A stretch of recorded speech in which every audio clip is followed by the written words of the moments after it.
የአቮካዶ ሲድ ጥቅሞች ብዙዎቹ ውስጥ አንዱ ካንሰርን ለመከላከል ይረዳናል። አስቀድመን ፕሪቨንት ለማድረግ ምሽን ይጠቅመናል።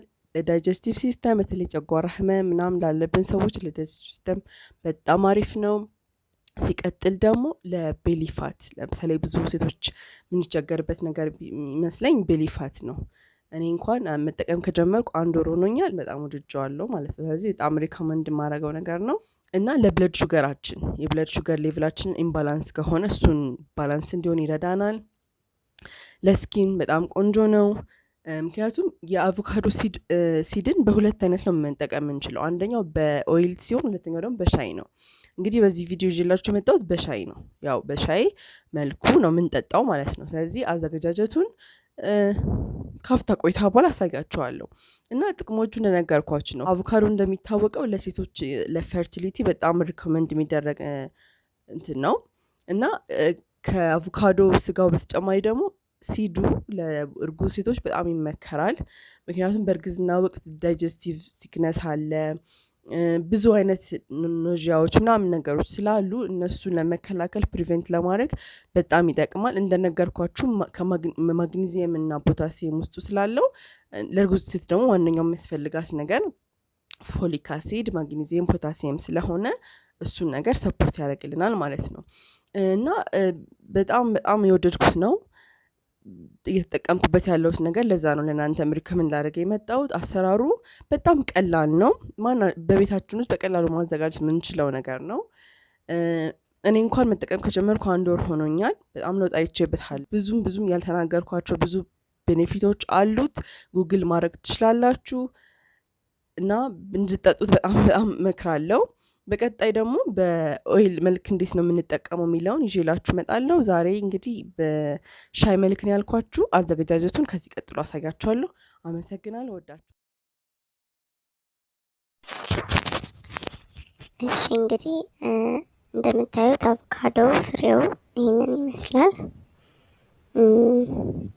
በመጀመሪያ ቅርፊቶቹን በመላጥ እንጀምራለን። ያው ይሄ ቢያንስ 1 ሳምንት ተቀምጧል።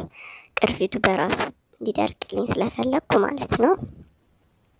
እና በቀላሉ ለማንሳት እንዲመቸኝ የተወሰኑ ቦታዎችም ይጠባበቃል። ስለዚህ በቢላ እንደዚህ ልክ ድንች እንደመላጥ ማለት ነው እንደዚህ ልጠን ነው የምንጨምረው።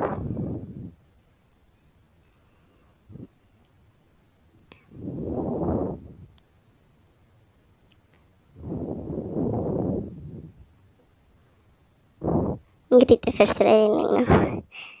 ጥፍር እንኳን ቢኖራችሁም ጥፍር ውስጥ ሊገባ ስለሚችል በቢላ ቢሆን ይመረጣል። እንደዚህ በስሷ እንትኗን ስጋዋን ሳትነኳት በስሷ። ይቅርታ እዚህ ካለ ካሜራዬ ጥራት ትንሽ ብለር ሆኗል።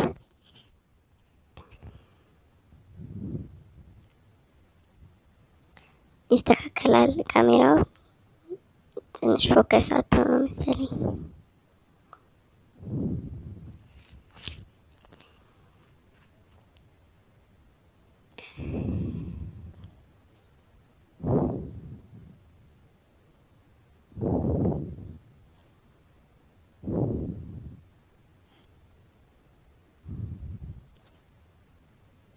እንደምታዩት እንግዲህ ልጬ ጨርሻለሁ። በመቀጠል ለሁለት እንከፍለዋለን ማለት ነው። ለሁለት ወይም ደግሞ እኔ ፍቅፍቄ ስለሆነ የምጠቀመው በመፈቅፈቂያው ለሁለት ከፍለን አሊያም እንደዚሁ እንፈቀፍቀዋለን። በጣም ቀላል ነው ሲፈቀፈቅ፣ በጣም ሶፍት ነው ከውስጡ ማለት ነው።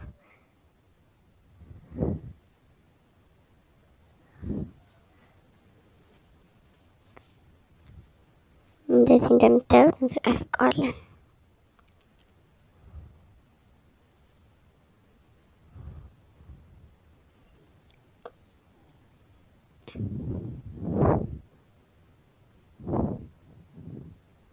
ያው ለሳምፕል ስለሆነ እዚህ ጋር ማሳያችሁ ሙሉ ለሙሉ አልፈቀፍቀውም።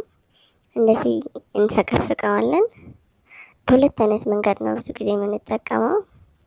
አንዱ ተፈቅፍቆ ነው፣ አሊያም ደግሞ ለአራት ቦታ እንሰነጥቀውና እንደ ድንች በዛ መልኩ መጠቀም እንችላለን። ግን በደንብ ዋና የምንፈልገውን ነገር ከውስጡ ለማግኘት እንደዚህ መርጣለሁ፣ ቢፈቀፈቅ መርጣለሁ።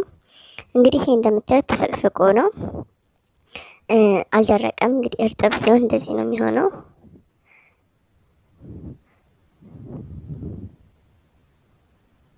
እርጥቡ እንደዚህ ነው የሚሆነው።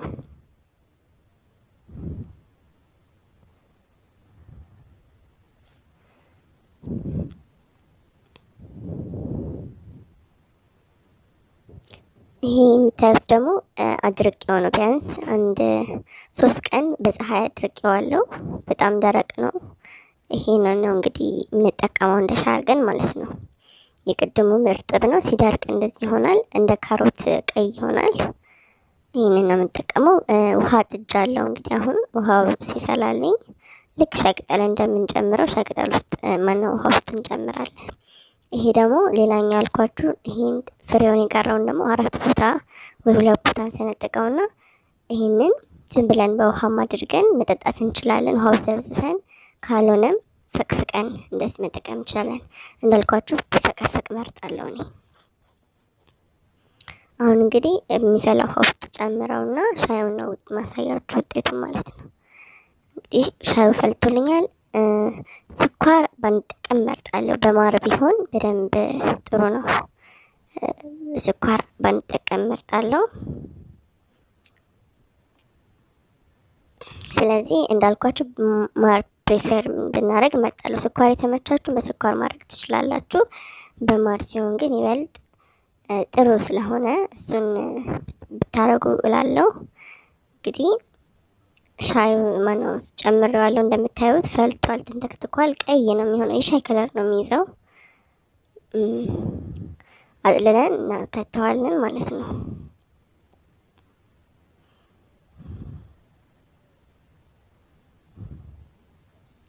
እንደምታዩት የሻይ ከለር ነው፣ በቃ ሻይ ነው የሚመስለው። የሚከብድ ነገር የለውም። ትንሽ ጉምዝዝ ማለት ባህሪ ያለው። ከዛ በተረፈ ግን ምንም ቆንጆ ነው። ስታጣጥሙት ነው እንጂ የምታውቁት